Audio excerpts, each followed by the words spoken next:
कहानी की शुरुआत में हम समुद्र के राजा सीजर को देखते हैं, जिसके हाथ में एक जादुई अंगूठी थी। फिर एक दिन वो अपने एक जासूस मेंढक को बुलाकर उससे उस मछली के बारे में पूछता है जिससे वो शादी करना चाहता था, पर तभी उसे पता चलता है कि वो मछली तो यहाँ से भागकर जा चुकी है। आगे हम एमिलिया नाम के एक लड़के को देखते हैं जो समुद्र के किनारे अपने अंधे पिता के साथ रहता था, जो कि एक लोहार का काम करते थे। एक दिन एमिलिया चुपके से बर्फ पर स्केटिंग करने जा रहा था, पर तभी उसके पिता को उसके पैरों की आहट सुनाई देती है। वो एमिलिया को अपने पास बुलाकर देखते हैं कि क्या वो उनके मदद करने लायक बड़ा हो चुका है, लेकिन एमिलिया छोटे होने का नाटक करता है ताकि वो काम से बच सके। इसके बाद एमिलिया स्केटिंग करते हुए नदी किनारे पहुंचता है और वहां पर मछली पकड़ने की कोशिश करने लगता है, लेकिन उसके हाथ एक भी मछली नहीं लगती। तभी अचानक उसे पानी में कुछ हरकत होती हुई दिखाई देती है और एक बड़ी सी पानी की लहर उसके ऊपर आकर गिरती है। तभी एमिलिया देखता है कि उसकी बाल्टी में अपने आप एक बड़ी सी मछली आ गई है। एमिलिया खुशी खुशी अपने घर पर आता है और उस मछली को पकाने की तैयारी करने लगता है, लेकिन तभी अचानक वो मछली बोलने लगती है और उसे कहती है कि अगर तुम मुझे जिंदा छोड़ देते हो तो मैं तुम्हारी 3 इच्छाएं पूरी कर दूंगी। तभी एमिलिया कहता है कि मुझे शहर देखना है, पर मैं चूल्हे से हटना नहीं चाहता। तभी वो मछली उसे चूल्हे के साथ ही बाहर ले आती है और वो शहर की तरफ जाने लगते हैं। इसी दौरान एमिलिया को बहुत ठंड लग रही थी और तभी वो उस मछली से अपनी दूसरी इच्छा मांगता है। वो कहता है कि अभी के अभी गर्मियां शुरू हो जाएं। तभी हम देखते हैं कि हर जगह से बर्फ पिघलने लगती है और चारों तरफ हरियाली आ जाती है। वहीं बर्फ की सड़क भी पिघल जाती है और एमिलिया पानी में गिर जाता है। आगे एमिलिया वहां से बाहर निकलता है, पर तभी हम देखते हैं कि वो काफी मायूस था क्योंकि उसने अपनी 2 इच्छाएं यूं ही खराब कर दी थी। इसी दौरान वहां पर कुछ डाकू आ जाते हैं, लेकिन जब उन्हें एमिलिया से कोई भी कीमती चीज नहीं मिलती तो वो उसकी मछली को ही उठाकर ले जाने लगते हैं। लेकिन एमिलिया मछली को खोना नहीं चाहता था, इसलिए वो उनसे बाल्टी छीनकर उस मछली को वापस नदी में फेंक देता है। लेकिन तभी वो डाकू उसे ऐसा करने की सजा देते हैं और उसे पेड़ से उल्टा लटका देते हैं। फिर थोड़ी देर बाद वो नदी के अंदर से एक लड़की को आते हुए देखता है, जो एमिलिया के पास आकर उसे आजाद कर देती है। एमिलिया भागकर उस मछली को देखने के लिए नदी के पास आता है, लेकिन उसे वो मछली कहीं नहीं दिखती। तभी वो लड़की उसे अपना नाम विसिलिसा बताती है। अब उसकी आवाज सुनते ही एमिलिया समझ जाता है कि ये वही मछली है। तभी वो विसिलिसा का स्कार्फ चुरा लेता है ताकि वो वहां से जा ना सके।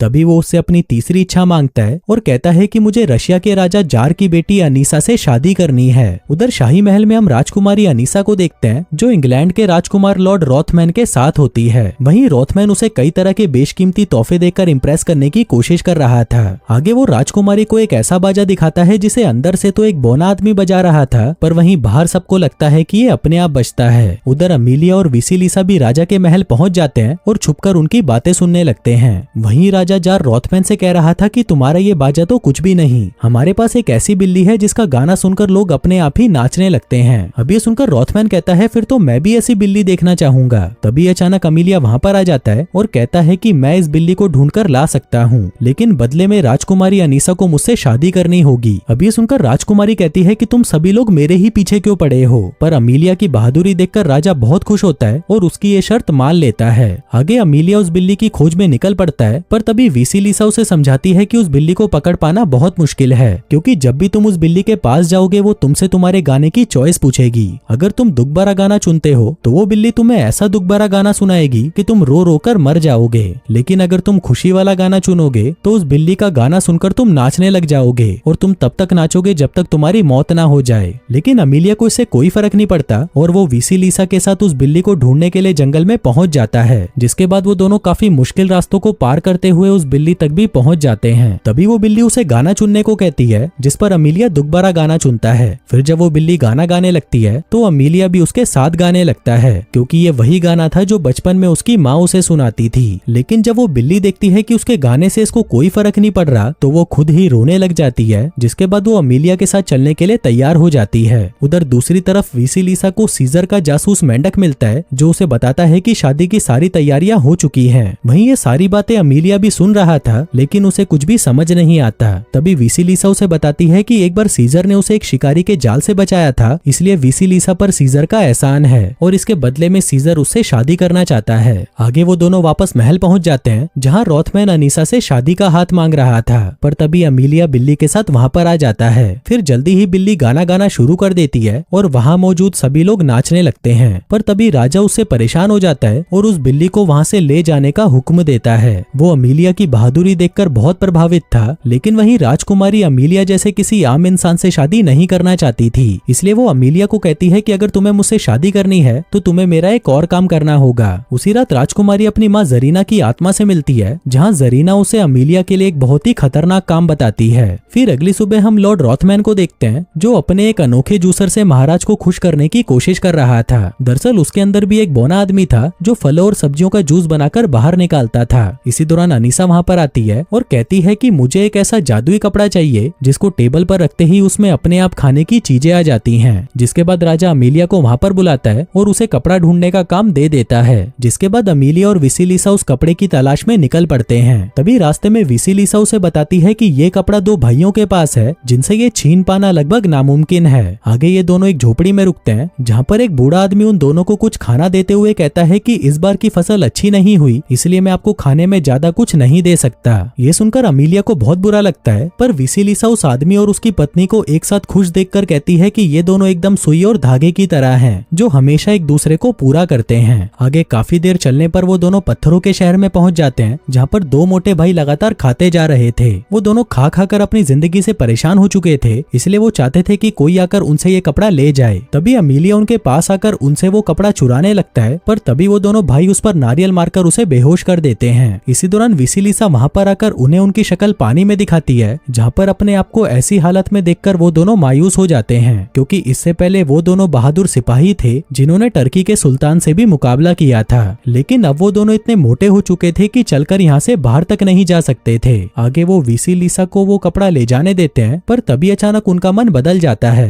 लेकिन तब तक विसिलिसा, अमीलिया और वो कपड़ा दोनों को लेकर वहाँ से निकल चुकी थी। आगे जब अमीलिया को होश आता है तो वो अपनी होने वाली पत्नी अनीसा के बारे में सोच सोचकर बहुत खुश होता है, पर तभी विसिलिसा उसे समझाती है कि वो राजकुमारी तुम्हें जान से मारना चाहती है और तुम उसके प्यार में पागल हो रखे हो। लेकिन अमीलिया उसकी बातों पर ज्यादा ध्यान नहीं देता। आगे वो विसिलिसा को एक कविता सुनाता है जो उसने अनीसा के लिए लिखी थी, जिसके लास्ट में वो उसे शादी के लिए प्रपोज करता है। लेकिन वहीं विसिलिसा उसकी कविता में इतना खो चुकी थी कि वो उसे ही शादी के लिए हाँ कर देती है। आगे वो अमीलिया से कहती है कि तुम्हें किसी और से शादी करनी चाहिए, ना कि उस बददिमाग अनीसा से। इसके बाद जब वो दोनों कपड़ा लेकर वापस आते हैं, तभी अनीसा तक भी ये खबर पहुंच जाती है कि अमीलिया उस कपड़े को लेकर आ चुका है। आगे जब राजा और अनीसा अमीलिया के पास जाते हैं तो वो देखते हैं कि अमीलिया शहर में फ्री का खाना बांट रहा था। आगे अनीसा कहती है कि अब वो अमीलिया से शादी करने के लिए तैयार है, लेकिन उसकी एक आखिरी शर्त है कि उसे अनीसा की मरी हुई माँ से शादी के लिए इजाजत लेनी होगी। वहीं अमीलिया एक बार फिर से इस शर्त को पूरा करने के लिए तैयार हो जाता है। फिर रात को विसिलिसा अमीलिया को मरे हुए लोगों की दुनिया में जाने का रास्ता बताती है, लेकिन साथ ही वो उसे चेतावनी देते हुए कहती है कि आज तक कोई भी इस दुनिया से वापस नहीं आया। लेकिन अमीलिया फिर भी इसके लिए तैयार था। आगे सफर के दौरान वो दोनों अमीलिया के पिता से मिलते हैं, लेकिन अमीलिया वहाँ पर बिल्कुल चुप रहता है ताकि उसके पिता को पता न चले कि वो यहाँ पर मौजूद है। आगे बातों के दौरान अमीलिया के पिता विसिलिसा के सामने अमीलिया की तारीफ करते हैं, लेकिन फिर उन्हें एहसास हो जाता है कि अमीलिया भी यहीं पर है और वो उसे आवाज लगाते हैं। आगे अमीलिया अपनी हरकतों के लिए अपने पिता से माफी मांगता है, जिसके बाद वो विसिलिसा से अपनी आखिरी इच्छा मांगता है। वो कहता है कि उसके पिता की आंखों की रोशनी वापस आ जाए और विसिलिसा उसकी ये इच्छा पूरी कर देती है। आगे जब वो दोनों नदी के किनारे पहुंचते हैं, तभी अमीलिया विसिलिसा को उसका साथ देने के लिए थैंक यू कहता है और उसे उसका स्कार्फ लौटा देता है ताकि वो यहाँ से वापस जा सके। लेकिन विसिलिसा फिर भी उसके साथ जाने के लिए तैयार हो जाती है। आगे जल्दी ही वो दोनों मुर्दों की दुनिया में पहुंच जाते हैं, जिस दौरान वो उस दुनिया के राजा खोसाए से मिलते हैं। यहाँ पर हमें पता चलता है कि विसिलिसा खोसाए की बेटी है। आगे खोसाए बताता है कि विसिलिसा ने एक बहुत बड़ी गलती कर दी थी, जिस वजह से उसने उसे मछली बना दिया। आगे विसिलिसा खोसाए को जरीना की आत्मा बुलाने के लिए कहती है। फिर जरीना की आत्मा वहाँ पर आती है और वो बताती है कि उसे भूखे रहने की सजा मिली थी, जिस वजह से उसकी मौत हो गई। तभी अमीलिया कहता है कि मैं आपकी बेटी से शादी करना चाहता हूँ, पर जरीना उसे साफ मना कर देती है। तभी खोसाए को लगता है कि अमीलिया ने मेरी बेटी की मदद की, तो मुझे भी अमीलिया की मदद करनी चाहिए। इसलिए वो जरीना को खाना देकर उसे उसका श्राप तोड़ने के लिए कहता है। अब उस खाने को देखकर जरीना भी अमीलिया को शादी के लिए हाँ कर देती है। वहीं जब राजा जार ये सब देखता है तो वो बहुत ज्यादा खुश होता है। उधर विसिलिसा अपने पिता को अलविदा कहती है, जहाँ उसके पिता बताते हैं कि यहाँ से निकलते ही अमीलिया ने जो कुछ भी देखा है वो सब कुछ वो भूल जाएगा।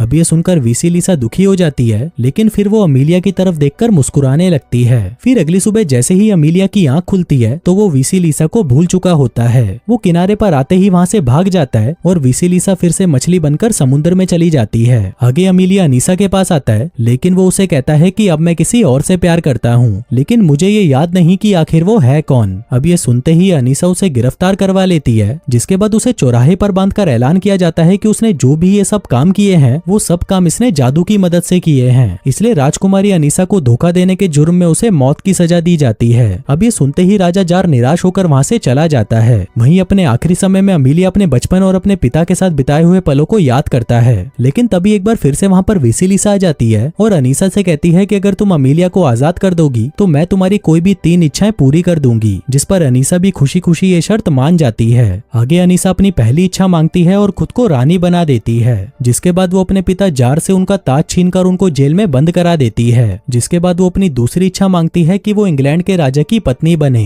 और तभी हम देखते हैं कि वहाँ पर इंग्लैंड के राजदूत उसके लिए शादी का प्रस्ताव लेकर आते हैं। वहीं पर हम अमीलिया को देखते हैं जो कि उस इंसान को याद करने की कोशिश कर रहा था जिससे उसे प्यार हुआ है। तभी उसके पिता सुई और धागे की बात करते हैं, जिसे सुनते ही उसे सब कुछ याद आ जाता है कि वो वेसिलिसा से ही प्यार करता है। आगे वो तुरंत शहर की तरफ निकल जाता है जहाँ पर उसके पिता और वो दोनों भाई भी उसके साथ आते हैं। फिर वो चारों मिलकर उस महल का दरवाजा तोड़ देते हैं और वहाँ पर अमीलिया वेसिलिसा को ढूंढने लगता है। वहीं वेसिलिसा को तो यकीन ही नहीं हो रहा था कि अमीलिया ने उसे कैसे पहचाना, पर तभी अनीसा वहाँ पर आती है और उसे कहती है कि मैं भी वेसिलिसा की तरह जादूगरनी बनना चाहती हूँ। लेकिन तभी वेसिलिसा उसकी ये तीसरी इच्छा समझकर उसे पूरा कर देती है, जिसके बाद अनीसा अचानक से एक मछली बन जाती है। आगे उसे एहसास होता है कि उसकी ये शक्तियाँ किसी काम की नहीं, क्योंकि वो सिर्फ दूसरों की ही इच्छाएं पूरी कर सकती थी। तभी अनीसा अपने एक नौकर को बुलाकर कहती है कि वो ये विश मांगे कि अनीसा की शादी दुनिया के सबसे ताकतवर राजा से हो। अब जैसे ही नौकर उससे ये विश मांगता है तभी अचानक समुद्र में से सीजर बाहर आता है और अनीसा को अपने साथ ले जाता है, क्योंकि दुनिया का सबसे ताकतवर राजा तो वो ही था। उधर वेसिलिसा का श्राप भी खत्म हो जाता है, जिसके बाद अमीलिया और वेसिलिसा हमेशा हमेशा के लिए एक हो जाते हैं। और दोस्तों इसी के साथ ही ये कहानी यहीं खत्म हो जाती है।